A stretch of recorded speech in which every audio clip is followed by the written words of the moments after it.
High up in the leafy branches of an ancient oak tree, the crisp autumn air rustled the golden and red leaves. Here lived a young squirrel named Pip, a little ball of fluffy, light brown fur with a prominent bushy tail that twitched with curiosity. His most striking features were his big, wide, and endlessly curious brown eyes, which seemed to take in every little wonder of the forest.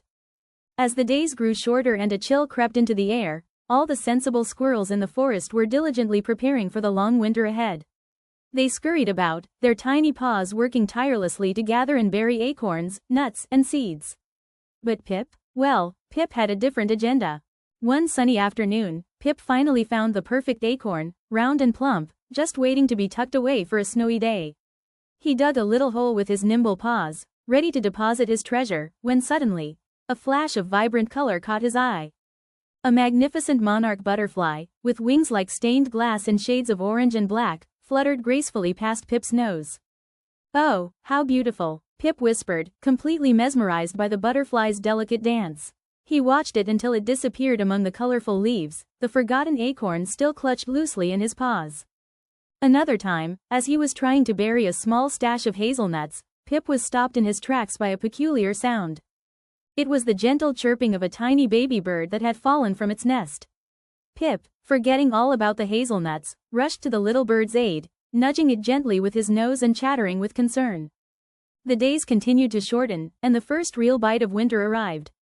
A cold wind swept through the trees, and the remaining leaves began to fall in earnest. The other squirrels were snug in their well-stocked nests, but Pip's home was still mostly bare. One particularly frosty morning, a thin layer of snow dusted the forest floor. Pip awoke with a shiver, his tummy rumbling. He ventured out, hoping to find a forgotten nut, but the snow made it difficult to search. Just then, as the wise old owl, with his distinguished gray and brown plumage and piercing yellow eyes, observed the forest from a high branch, he spotted Pip's desperate search. "Hoo-hoo, little Pip," the owl called down gently, his voice carrying through the cold air. "Winter's grip is tightening. Have you prepared your stores?" Pip looked up, his big brown eyes filled with a mix of embarrassment and worry. It was then that Millie, the kind-hearted little gray mouse with her bright black eyes and twitching whiskers, emerged from her snug burrow beneath the roots of the oak tree. She had seen Pip's plight and felt a pang of sympathy. Without hesitation, Millie scurried over to Pip, her tiny paws leaving delicate tracks in the snow. "Pip, you look cold and hungry," she squeaked with genuine concern in her voice. "Hoo-hoo," the owl hooted softly from above. "Winter is a time for sharing and helping, little one.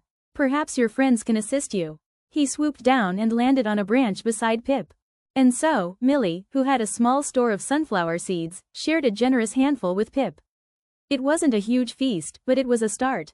The wise old owl, with his keen eyesight, helped Pip spot a few forgotten nuts and acorns buried just beneath the snow's surface. With the help of his new friends, Pip had enough to get by. Pip learned a valuable lesson that winter. He learned that while it's good to be curious and enjoy the little things, it's also important to be responsible. Most importantly, he learned that having good friends who care about you is more valuable than any pile of nuts. From that day on, Pip was still a curious squirrel, always noticing the wonders around him. But he also made sure to gather food for the winter. And he never forgot the kindness of his friends who taught him the true meaning of friendship.